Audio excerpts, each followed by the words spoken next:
Hi, everyone. Welcome back to the Change Your Mind podcast. I'm your host, Chris Ashley.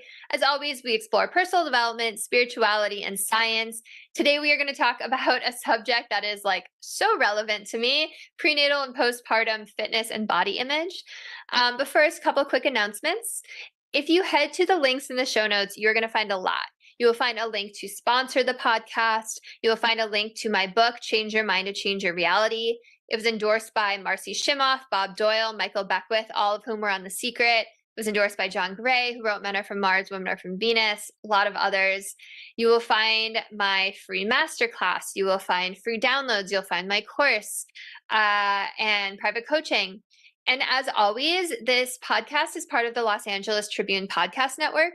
We do a lot in personal development. We have some amazing events going on with some huge headliners. We were just doing, I was just on a stage with Les Brown and Sharon Lecter and Dr. Joe Vitale from The Secret. So there's so much going on. Please, please tune in. Okay, so with me today, I have Tara De Leon. So Tara is a professional trainer, professor of health, fitness and exercise studies, podcaster, speaker, and author. Tara has helped hundreds of women feel badass and confident by teaching them how to lift weights and get strong, healthy, and empowered. Tara teaches women to take up space and to stop apologizing for their bodies. Specializing in fitness for fertility, prenatal, and postnatal fitness, she loves helping moms go from hot mess to hot mom. Tara is passionate about health and fitness and strives to constantly improve herself and better help her clients. So welcome, Tara. I'm so glad you're here. Thanks so much for having me.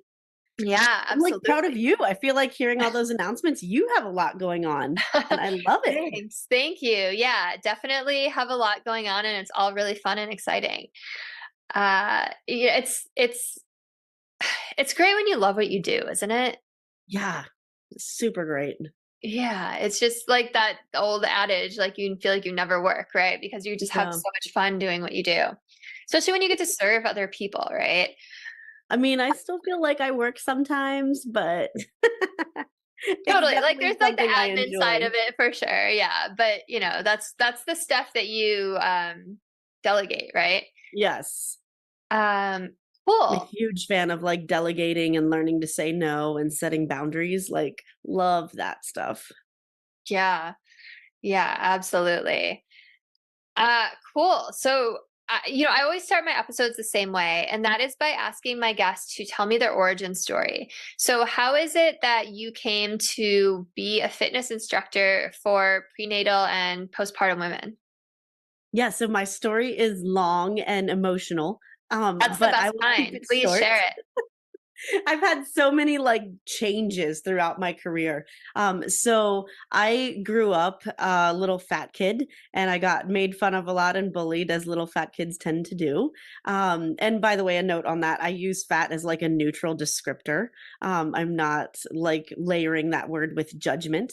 I was just a child living in a larger body and society did not love that.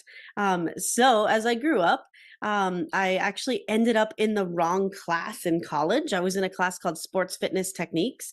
And at the time, I was like a psychology major. So I have no idea how I ended up in that. The internet was like, not great back then. That was the universe stepping in for divine intervention, is what that was. Yeah, right. So that's how I see it as well. It's like that course changed my life because one day my professor was like standing on his desk, like shouting about the Krebs cycle and target training zone.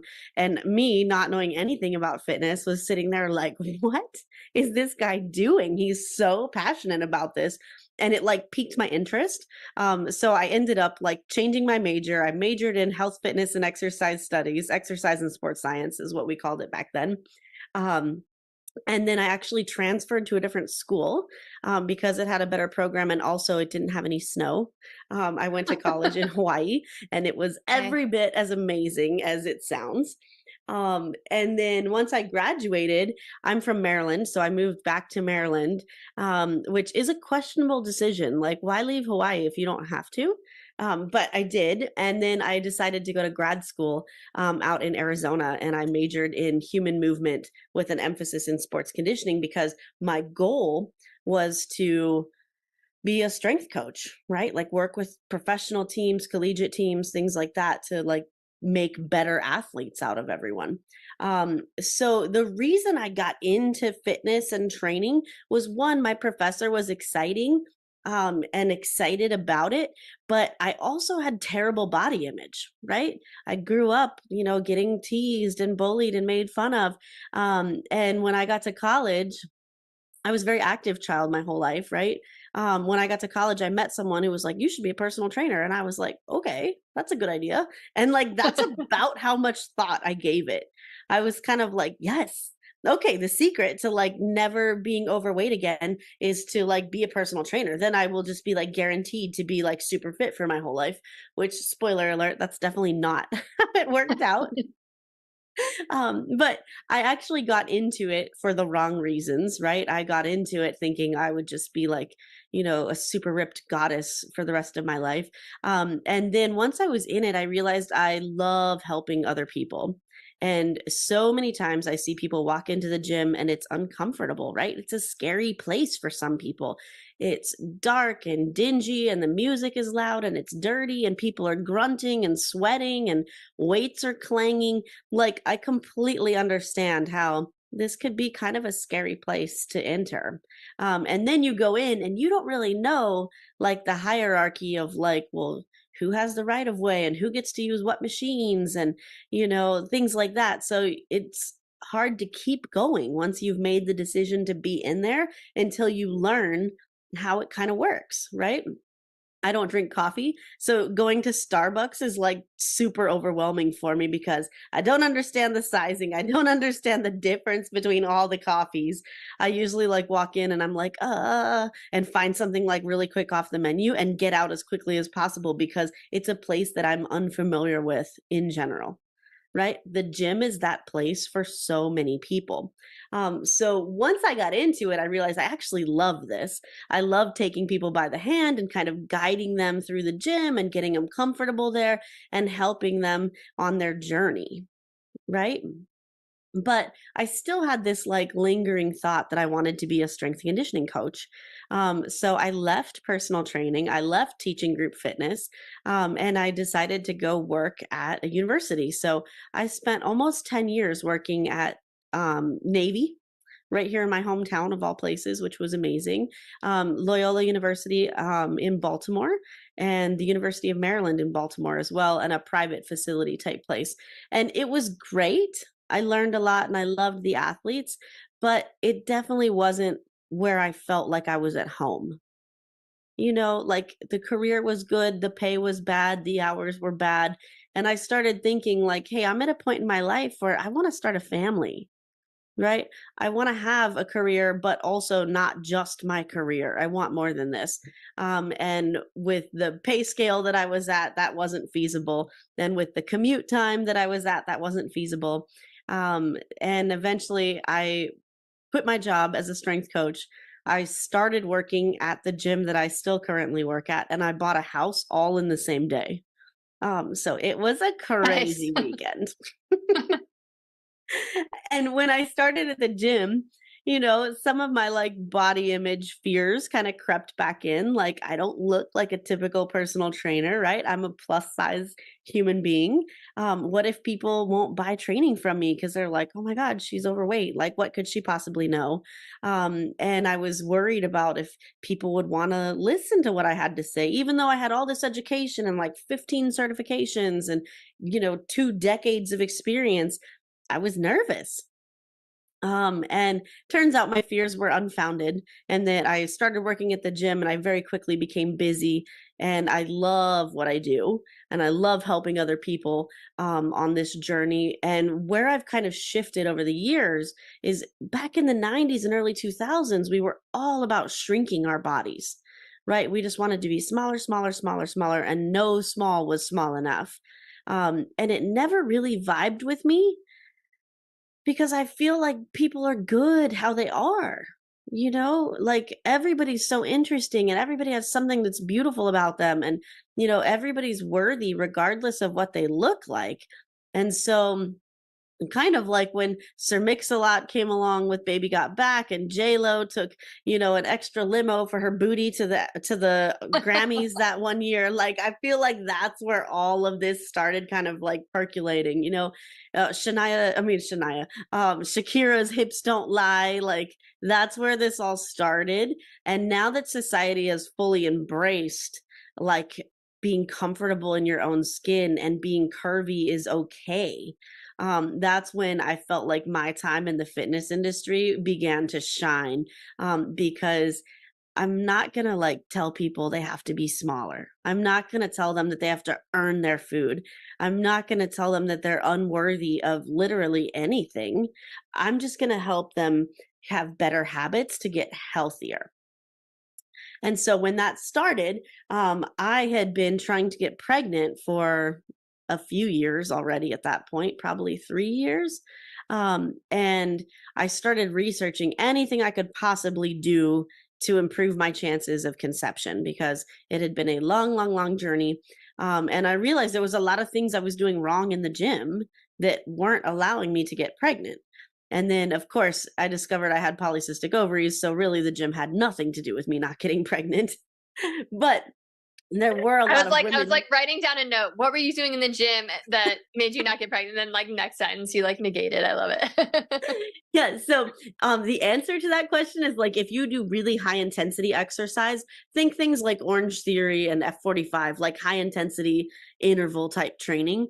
You can actually like spike some of your hormone levels, like cortisol, things like that, that will actually inhibit you from conceiving if you're doing that on like a super regular basis. So it's not the case for everyone, right? Like obviously there are women who go to F45 that totally get pregnant. But if you're doing this over and over and over, and you're especially if you're on like a calorie restricted diet, like really hindering your chances of conceiving. It didn't turn out to be the case for me. Mine was just like the Lord blessed me with crap ovaries. So that wasn't my scenario, but I do see that a lot at the gym where women are just like going so hard, usually because a doctor has told them, like, oh, you're trying to get pregnant? Lose a few pounds before you get pregnant. It'll help your chances of conceiving, which may or may not be true, right? Like, we don't often look at anything other than BMI when it comes to health, and BMI is like absolute trash and shouldn't be used at all. But doctors will look at BMI and go, oh, you're a few points high on the BMI scale, lose some weight. And they don't even consider like, hey, what are you already doing? Are you already doing some high intensity intervals? Are you already lifting? Are you already walking? What's your diet look like? They don't ask those questions. They just say lose some weight, and then we all go, okay, I better ramp it up regardless of where my previous level was. So a lot of those women that I see will already be exercising at a moderate or a high level and then add more onto it. And then that stress cycle that happens, we spike some of those hormones and then conception just doesn't occur. And oftentimes, if we scale it back and we're like, okay, we're going to do moderate weightlifting like twice a week, and I want you to go for walks after work, like people conceive all the time like that. But during that time, I learned all of this because I dove deep into the research on it, and read everything I possibly could because I was trying to get pregnant. And then eventually I did, not because of any sort of workout that I did, but I went to Shady Grove, which worked wonders for me. And during that time frame, I also was learning all about prenatal fitness. And so it was really like inspired by my own story, like, hey, I want to learn how to safely do this stuff during pregnancy. I don't want to stop exercising because I'm pregnant. So, where do we go from here? And that's kind of like where I learned most of it. So, it's been a wild ride. I went Yeah. from very much like steeped in diet culture to now I'm like a weight neutral personal trainer who rallies against diet culture. Thank you so much for sharing your story. I saw myself in so much of it, and I'm sure listeners did as well. Um, first question though, have you told that professor how much his class changed your life? No, I haven't because I don't think he's around anymore. Like back in the olden days when I should have said something, like he was already pretty aged. Mhm. And now I'm like, he must be like 90 years old if he's still around. But he Got it. actually still holds like a world record in like deadlifting and squatting. So like dude was strong. Wow. Yeah. I mean, if he was that passionate about it, that's cool that he like walked the walk too. Totally. Um, awesome. So, and by the way, I really liked a lot of your story. I love that you said the BMI scale is trash. I was on the other end of that. I was like the scrawny kid that could not gain weight for the life of me. And every doctor's appointment, I would dread it because they would pull out the freaking scale and they'd be like, Yeah. here's you. And I'm like, I eat literally more than anyone I know. It's just metabolism. Right. Yes. Yes. And and it's just like, oh, I would like cringe every time. Every And time, man, like weight stigma goes both ways. yeah, Like we hear a lot about it from people that are in larger bodies because we encounter it all the time. But people in smaller bodies also do too. And it's like never really appropriate to comment on how someone's body looks. totally. We As long get as they're so caught healthy, up in right? that. Yeah. Yeah, And it's totally. also none of our business what other people think of our bodies. Yeah, totally. Like there's Well, no real reason for them to share that with us. yeah, and I mean when you're younger and before we probably knew better, these were like people of authority, right? A doctor. It's like, Mhm. okay, they must know what they're talking about, but it's like, no, Yes. I just totally would roll my eyes every time. It's like, okay, like, yeah. Yeah.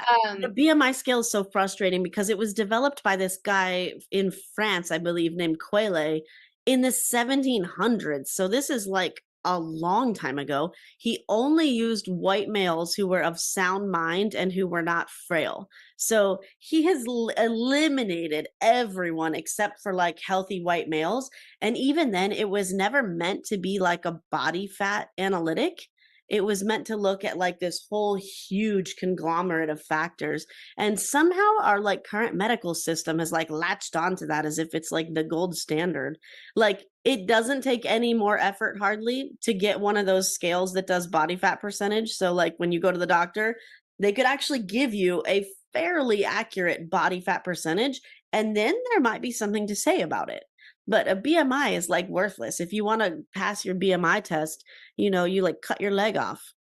I think yeah. all of us would agree that's like not at all healthy, unless Yeah. you have to for some medical reason, right?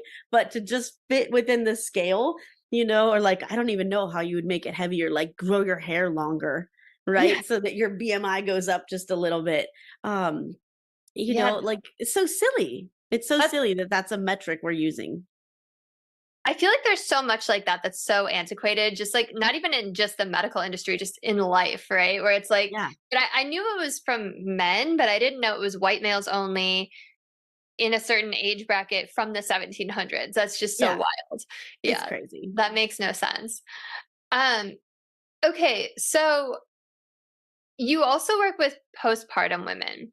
So why postpartum? Did you personally struggle with losing weight after or body image after pregnancy? Because like I know that's such a big thing that so many women struggle with. I know for me, and by the way, I relate to your story too, because it took me 8 years to get pregnant and I had to do IVF a bunch of times. Okay. Which also made me gain a bunch of weight, which made Yeah. me feel super insecure before like for like 3 years before I ever got pregnant, right? From all the hormones. Yes. Yeah. You feel But crazy from all the hormones, oh God, and yeah. then you're That's gaining what weight, and they're like, yeah, "Don't gain any more weight, or we yeah. can't do the surgeries and stuff." And it's like, okay, well, I wouldn't be gaining weight if I wasn't being pumped full of all these hormones. Yeah, I Yeah. completely understand. It is a crazy journey, and I just want to give like love, support, and good vibes to everyone on that path because it is a roller coaster. Yeah.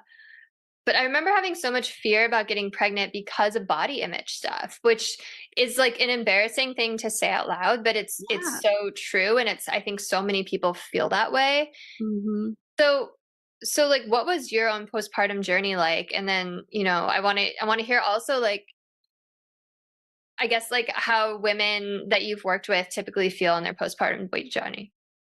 Yeah, postpartum is super hard. And I don't care if you had the easiest pregnancy of all time and your baby just like, flew out without any pain. Like postpartum is another wild ride. I am new-ish into my motherhood journey. My son will be 4 next month. So like obviously there's mamas that are way more experienced out there to me, but I have this like sneaky suspicion that like the entire motherhood is a wild roller coaster. It's like a little scary to me. Um, Yeah. like I think you're right. fertility journey was crazy. Labor and delivery can be a little crazy. Postpartum was really wild. And then toddlerhood has nothing on the rest of that. And then it's like, oh my gosh, what if everything's like this? So my postpartum was a little bit different than many women's journey because it was during the pandemic. So I Mm. was pregnant when the pandemic hit. And all of a sudden, it was like my husband couldn't come to any appointments with me.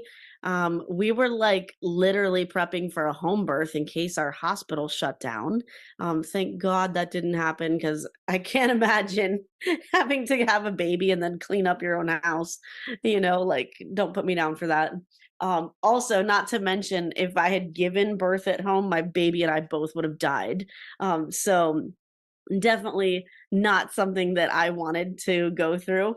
And luckily we didn't have to. So postpartum was a little bit stressful, particularly because we had a rough start, right? I just said that my child and I both would have died if we had given birth at home. And it's because he was born not breathing. It is likely that happened because I was misdiagnosed during labor due to weight stigma. It's a whole story that I will not bore you with, but like the cliff notes are, my blood pressure spiked a little bit high during labor.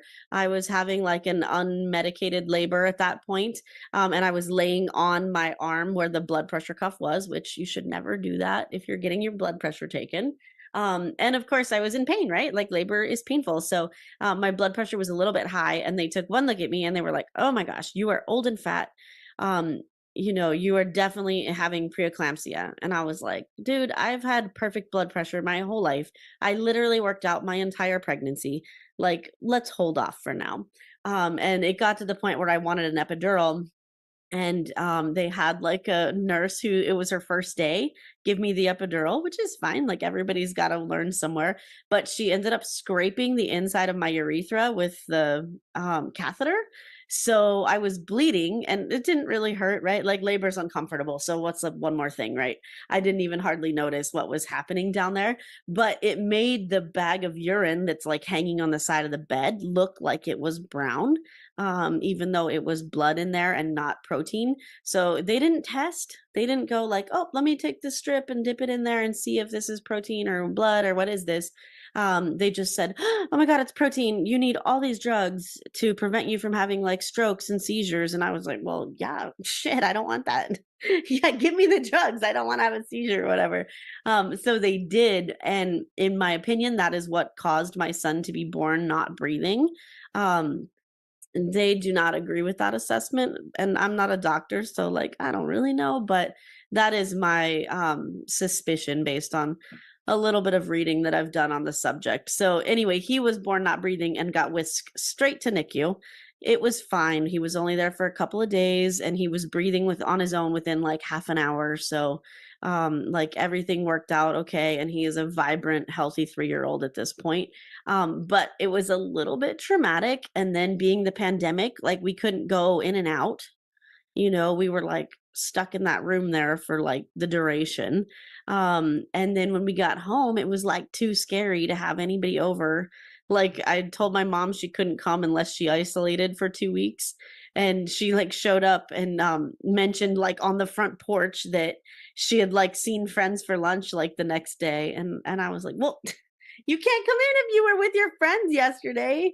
And she was just like, oh, but like it was just for a minute. And I'm like, I have like a medically fragile infant here.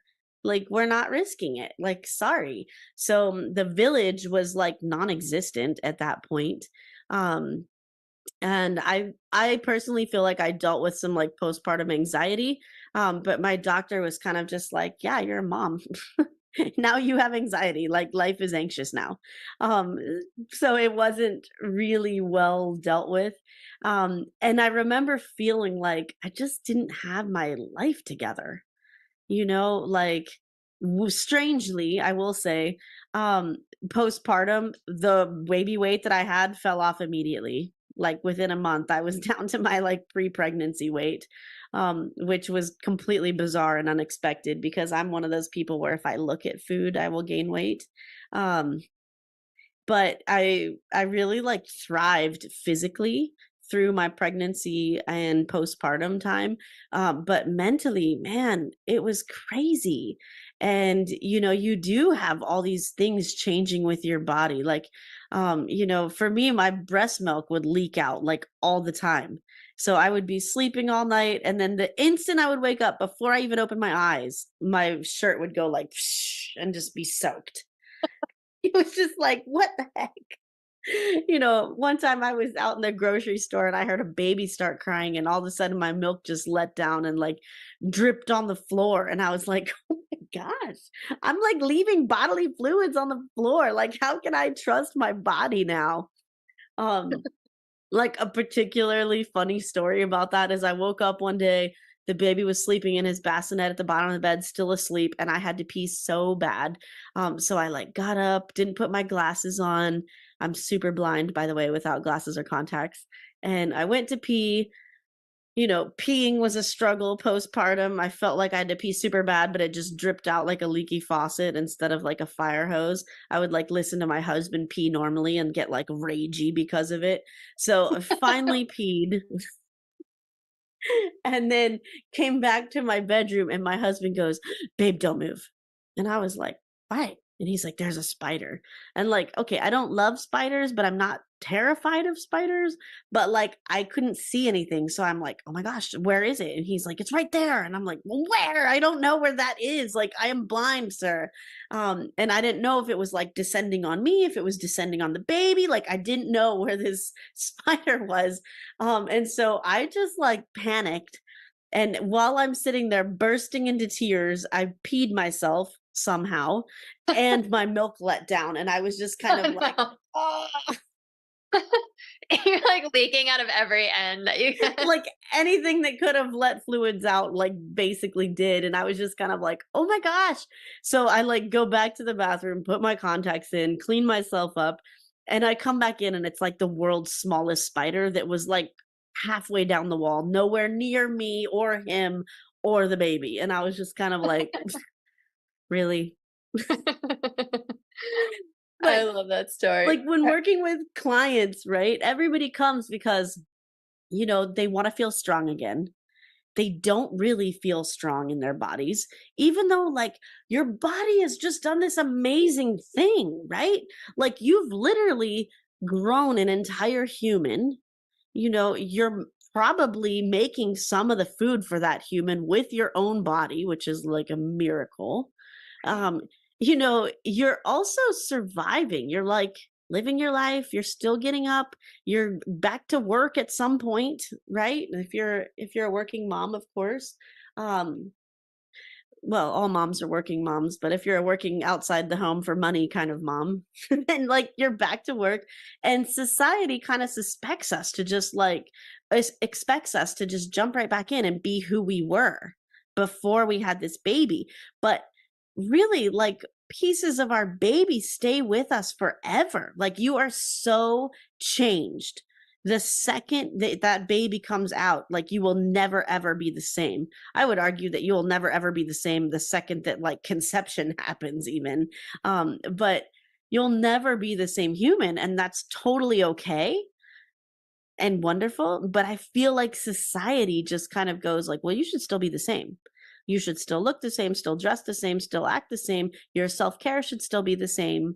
Why are you changing? Right. And then we as the mothers feel like, oh my gosh, I'm failing at home. Right. Like, am I a piece of crap for putting my kid in daycare during a pandemic? Like, he might die because I feel like I have to go to work. Right. Which of course it's okay to do that, right? Like you can make your own choices, and like whatever happens happens. But at some point, like it's a decision you have to make, right? Or like, oh, do I quit my job and stay home with my child, um and now we don't have enough money for the bills, right? So it's a lose lose. You feel like you're either failing at home or failing at work or failing at both, which I think is where many women are. um and by default, we're a lot of like the decision makers. So we're the ones doing the research on, everything. Like, what does safe sleep for an infant look like? What about the vaccine schedule? What about, feeding? How do we get them started eating regular food? I think it's really worth, if I could like make a recommendation for anyone who's pregnant, like have a conversation with your partner before the baby comes about like who's researching what things, because it takes so much mental load for us to like research that and to like stay on top of it. Even like buying diapers. How do you know when your baby's going to be out of diapers? Like somebody has to like take that task on and go, we only have like 6 left. I should probably order another box. You know? Well, probably you should have ordered it like 10 diapers ago, but at that point, like somebody's got to carry the mental load. And if in our culture, mostly it's moms. And it's hard because we're not used to also caring for another tiny human that plays the game. I always say my son as a toddler played this game of how can I kill myself every day? And I had to play the game of how can I prevent him from killing himself? And it was absolutely exhausting and draining. Everything you just said is just so real. Like, Yeah. it is just so freaking real. Like, the decisions are also like really terrifying. Like, Yeah. oh my God, when you said the vaccine schedule, it was just like, oh, like, yeah. I mean, and it's like, you want to do the best for your kid, and you're like, okay, all this research tells me I'm injecting poison into him and could Yeah. hurt him. All this research tells me I'm preventing him from getting these horrible diseases, and I'm like, could Yeah. be saving his life. Like, like Yes. yeah, no, It's it's so so real. hard. It's It's, so hard. I it's, actually want to do a podcast on like being like scientifically literate. It's because many of us, we're like getting our information from social media. We're not like watching the news and like reading like research abstracts and stuff. We're like hoping other people read that stuff for us and then write like a little sound bite that they share on social media that we can go like, yes, that is great, that's what I'm going to do. Right, because we're busy managing like the rest of our entire family's life. So it is super challenging, to be the one researching the stuff and then making the decisions and then staying on top of it. And at the same time, we're like, am I doing enough? I'll tell you another story. This is how, so I wrote a book called Hot Mess to Hot Mom: Transformational Tools for Thriving After Childbirth and Beyond. And this is how the book came to be. It was the morning of my son's first birthday. So the pandemic was still in full swing, right? It's like July 2021. Pandemic is still brutal. And I decided that because I felt like we missed out on anything maternity related, like pictures and a baby shower and anything like that, like we didn't have any of that because people were like dying over FaceTime on their iPads, right? So we were like, well, I guess we'll do without and we'll survive. But I was like, I don't want my child to miss out on important things now that he's here, right? I can be disappointed that he was in utero and didn't get these things, but I'm not going to let him be disappointed, even though in retrospect, a 1-year-old would not have cared. To me, I cared. So I planned this big party for him. We were going to have all of our friends over for his first birthday. And I was standing in the shower listening to him bang on the door and cry and try to get in and be mad that he couldn't be in the shower with me while I was showering. And I'm sitting there thinking like, okay, so we're going to put the food on the countertop. I hope I ordered enough. Wait, is the caterer bringing plates, or did I need to get plates? I hope they're bringing plates because I definitely don't have enough, and I don't have enough real plates for everybody. So, well, I hope that'll be fine. And then I was like, I can't believe the baker of his cake misspelled his name. My son's name is Maverick.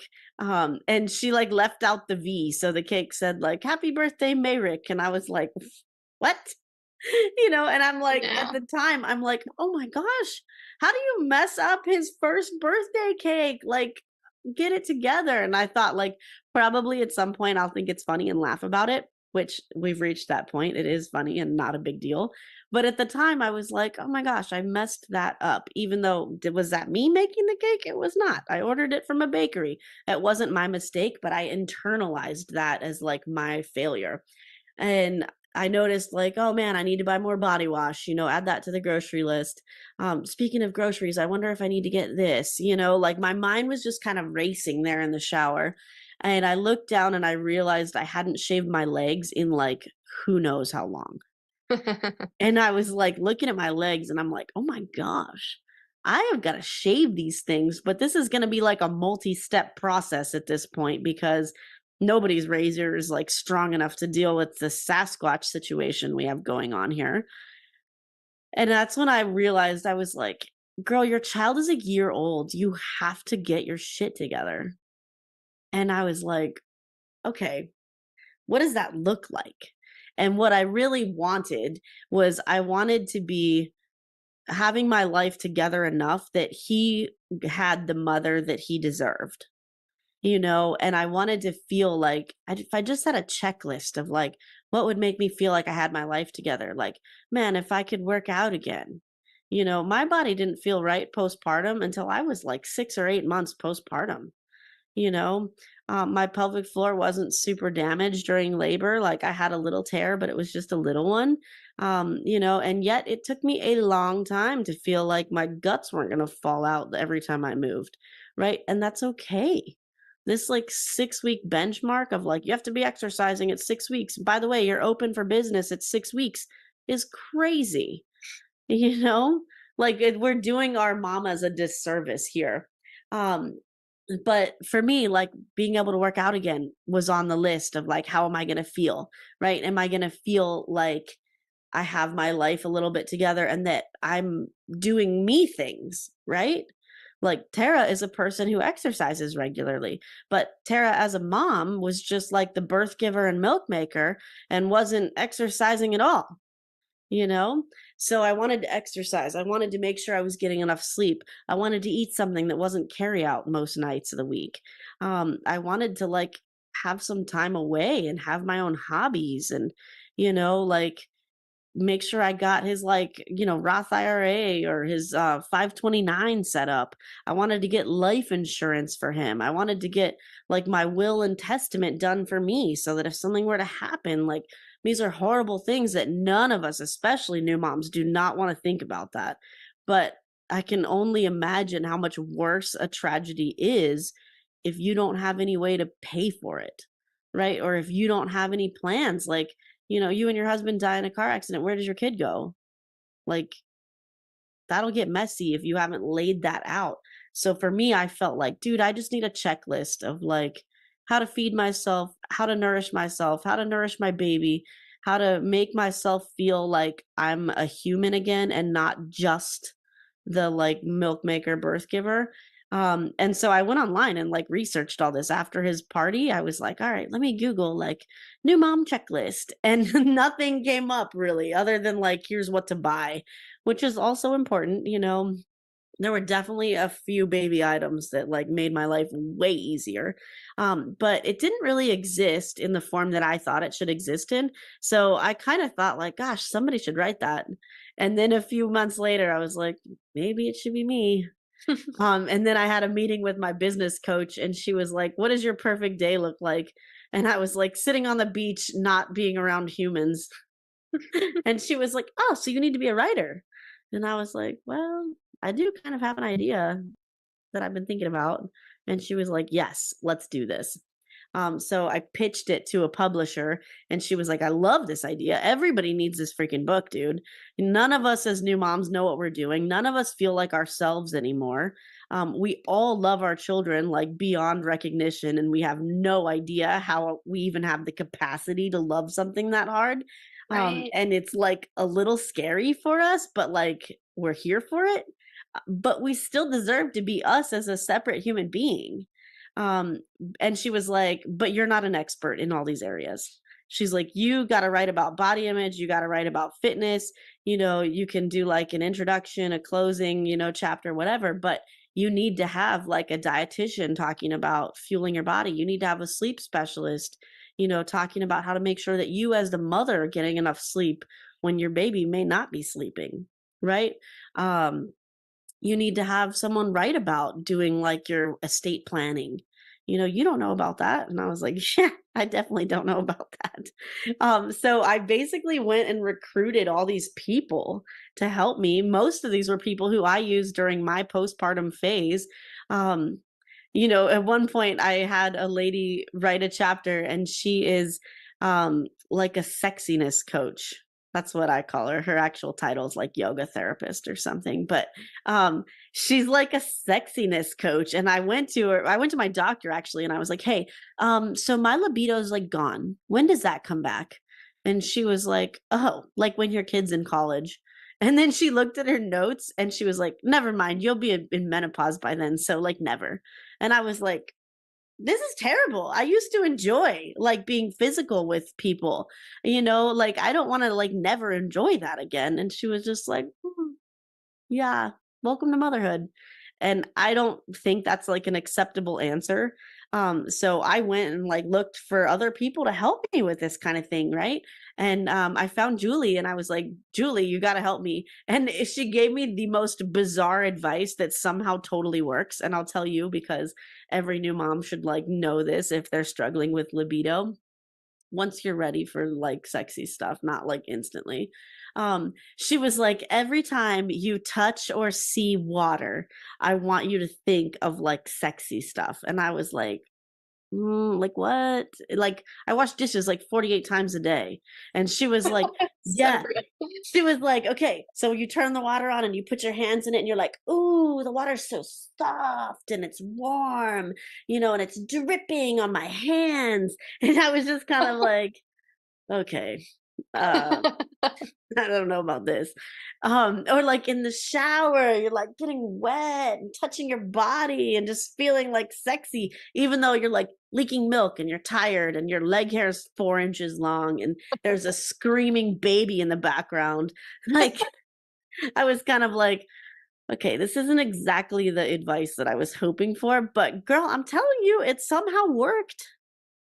I don't know. I can't explain it, but somehow I was just like, dang, okay, I could be into this, you know? how long did it take to work? I would say like within a week, I was like, huh, okay, Because like, when you're breastfeeding, like it's like painful actually. yeah. Breastfeeding, I feel like is by far the hardest part of No, I like mean down early there it is motherhood. painful, like to have sex while you're breastfeeding. In my Yes, I also experienced that. Although to be fair, like I got mastitis 4 times in 6 months, which Ooh, was awful. I hate mastitis. It is like the worst thing ever. yeah. And every time I got it, it would like drop my supply. So I was like done breastfeeding by like 7 months. I was pumping like 4 hours a day to get like 3 ounces, and I was finally like, what am we doing? Like 99% of my child's diet is not breast milk, and yet I'm sitting here for 4 hours a day trying to like make this happen. So like for me, I didn't do penetration for like a long time. We did other stuff, but not that, because it was just very unpleasant down there, as you said. But I will say the like water thing really worked within like a week. I at least was interested in considering it. Before that, it was like, oh, you again? God. Like, you don't touch that. That's for the baby. Right. Like, I'm over this. Thank you. I'm still recovering from many things here, but So it I was a love all journey. your stories. You're so real and relatable, and like everything. I mean, I didn't even get to comment on your story and like how freaking scary and terrifying and traumatic that is. And just everything you've been saying, I've been kind of like writing down little things, and you're just like so hitting it on the head like every time. Um, I really want to get to a little bit of like the fitness and stuff since we only Yeah, have like 15 minutes left. totally. Um, you mentioned something that piqued my interest, and I'm sure is like everyone else's ears perked up. You dropped your pre-pregnancy weight in like a month. Uh, drop to your pre-pregnancy weight. What did you do? What happened? And how are you coaching? Like, what's your advice for women in postpartum who are trying to get down to their pre-pregnancy weight? Because let's be real, like, yes, we can tell people they are worthy and they are amazing and they are incredible and interesting and all these things, but sometimes people just want to get to their pre-pregnancy weight so they can fit into their damn clothing. Yeah, Right? totally. So like how do you what advice do you have for women and how did you do it? So nobody's gonna like this answer at all, but I didn't do anything. I just like survived. The first month or so that my son was born, it was just like figuring it out mode, like I just stayed home a lot because it was pandemic, right? So I just stayed in my house a lot and I slept a lot. Like I will say I had a miracle child when it comes to sleeping. Um he was sleeping through the night by like 3 weeks. So like I got plenty of rest, which I think was crucial into like getting my healing back on track, to getting my weight back where it was. I think that like the amount of rest I was able to get was absolutely essential. And it wasn't necessarily like all in a row, but like um I would wake up at midnight to feed him, and then he would just go right back down by like 12:20, and I'd sleep until like 4 a.m. and then wake up and feed him again, and he was back down by 4:15. Like it was really, really easy for me to do the sleeping thing. And diet wise, I found that breastfeeding made me like absolutely parched. Like it Oh was yeah. almost uncanny. The second I would put my pumps on, or if I was holding my baby, like the first, like, I was like, I need water. I'm dying. This is an emergency. I need water right now. Like it So was real. super bizarre. My husband actually bought me like a 40-ounce Yeti, and he was like, get that. Yeah, he was like, get that thing ready before you start pumping because I'm tired of bringing it to you. And I was like, oh, okay, I'm tired of feeding your child, but here we are. So I drank an absurd amount of water, and I've always enjoyed like fruits and vegetables. It was summertime, so like yeah, we had a lot of fruits and veggies that we would just like munch on. We also had like a lot of snow cones. So I can't really say like, oh, we watched our diet. No, we didn't. We just kind of ate what we wanted to. I do think not being on a solid schedule of like, this is breakfast, lunch, and dinner. Like, I probably just didn't eat as many calories as I normally do because I wasn't like working. I would wake up and I would chill, and just knowing that I could eat at any time made me go like, well, I don't need food yet. Like I just wasn't hungry for it. Whereas like my day now is very like structured, right? I'm at the gym at like 7 a.m. So I make sure I eat before I go, and then I don't get a break until like 1. So I eat like a big lunch because I'm usually starving. Um, and then I know I'm not going to eat dinner again until like 6 or 7. So like I have larger meals on a regular schedule. Whereas like being at home with a newborn, I was kind of just like, meh, not gonna eat yet. I'm not really hungry. Like, oh, I'll get a string cheese and a piece of pineapple. Like, I didn't do a great job of fueling my body. And I think that's why I lost the weight very quickly. Yeah, you're like grazing. Recommendations? Yeah, I was like grazing. My like professional recommendations for new moms that are trying to like get back down to their body weight would be like drink a massive amount of water, right? Priority number one. Priority number 1 is get enough sleep. Priority number 2 is drink a massive amount of water. And then priority number 3 would be like prioritize protein. So if that means like, oh, you'd have a protein shake a couple times a day and that's like the bulk of your calories, like great. But getting that protein in is going to keep you feeling full for longer. It's also going to help you build muscle or maintain the muscle that you already have. So that would be like really, really helpful. I love that advice. And it's so easy for someone to just drink another extra couple of glasses of water or something, Yeah. right? It feels doable, it feels attainable. Yep. So what A about good guideline for that is like half your body weight in ounces. okay. Um, and that's if you're not breastfeeding. If you're breastfeeding, like the amount that goes out should be the amount coming in plus your half your body weight in ounces. So if your baby's drinking 30 ounces a day, it should be half your body weight in ounces plus 30. That's really good But to know. I also wouldn't stress yourself about that. Like if you're thirsty, drink. Like breastfeeding, you're thirsty. There's no doubt that you like want to be drinking something. And I would prioritize water in that case, because that's what breast milk is primarily, like water. So make sure you're drinking lots of water and not a lot of like other drinks. Yeah. So what about what's the best exercise to help lose the baby weight, to help lose the baby's stomach? For me, like it took for the first 6 weeks, like nothing changed on the scale. And I was Mhm. like, what the fuck is going on? Yeah. Because everyone's like, oh, just breastfeed and it'll fall away. And then other people were like, if you breastfeed, you won't lose a pound. And I'm like, oh my God, I don't want to be the later group, right? The latter Yeah. group. But I had a C-section, and I think it was, like, that extra recovery time because once I hit 6 Yeah. weeks, it started falling off really fast, and then Hmm. the last 2, I've kinda been on a plateau, so I'm like, "What's gonna get me those last 9 pounds so I can fit into my clothes?" Like Yeah. what exercise? So, like, the bad news is that, like, genetically, we're kind of like predisposed to hang on to some of that weight until you are done breastfeeding. And the reason for that is like if there were to be like a famine or something, your body will pull from that fat in order to make sure that you can still produce milk for your baby. So we're kind of like genetically predisposed to hang on to like a bit of it, right? Just in case of like emergencies. Um, so after you quit breastfeeding, it is much easier to lose the fat. I wouldn't say that's like a reason to stop your breastfeeding journey early, but like know that it gets easier once your hormones are kind of back in action. For me, I had like wicked postpartum night sweats while I was breastfeeding, and as soon as I stopped breastfeeding, those went away, which was awesome.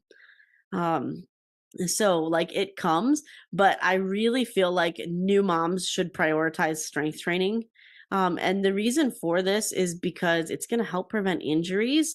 I was lucky enough to have a Duna stroller, which is like the best invention that's ever been invented for babies, where it's one of those infant car seats, but with the push of a button, wheels pop down and it turns into a stroller. So you don't have to like lug around that awkward infant car seat that's like 15 pounds plus your like 10-pound baby in there, and you're holding it off to the side. So now you're all like tilted and jacked at this weird angle. And I see like a huge amount of women that have like elbow issues, shoulder issues, and lower back issues from carrying that infant carrier. Right. So doing some strength training to make sure that you're strong enough to meet the demands that your newborn places upon you, super, super essential.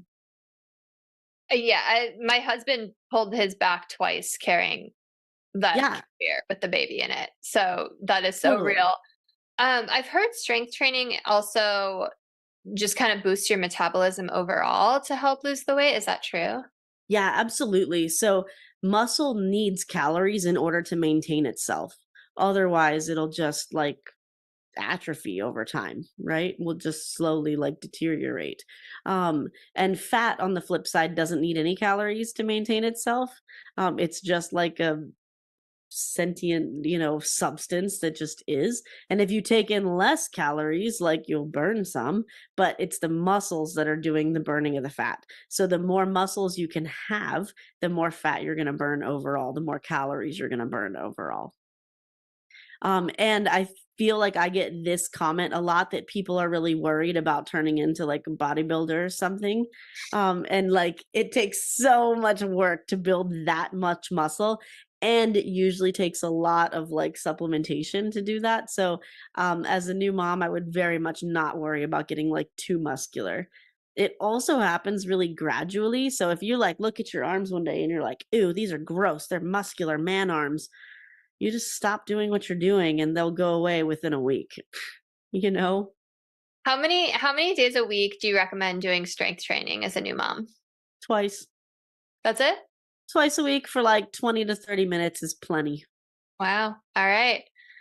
Um, it has been such a pleasure to talk to you. I can't believe an hour is already up. I've had to put myself on mute because I've been like cracking up. You're hilarious and it's just so real. Like I feel like you should be a stand-up comedian because it's just, you're so relatable and just so many things. Like your story with the spider leaking out of your eyes and your nipples and peeing, like to the last 3 weeks of my pregnancy, I had this like horrible cold and I had this horrible cough, and every cough I would Oh, just pee myself. Every yeah. cough. And I it's just firmly like, believe that like every pregnant woman ever should go to pelvic floor physical therapy at least for like 1 or 2 sessions just to get evaluated. So there, it's like pretty easy to stop like the pee sneeze, but none of us really talk about how to do it. In case you're like experiencing that and you're like, oh my God, how do we stop it? Look up the Girls Gone Strong connection breath. She has a great video on how to do it. Or I have it posted on my Instagram too. So like just that one simple exercise could like fix the pee sneeze in many people. But I yeah. also very much recommend pelvic floor physical therapy because yeah, I definitely like peed the couch more than once during pregnancy, and that sucks. Yeah, I'm so thankful it hasn't happened to me postpartum, but I didn't have a vaginal birth. I had a C-section, so it's probably a Yeah. big part of it.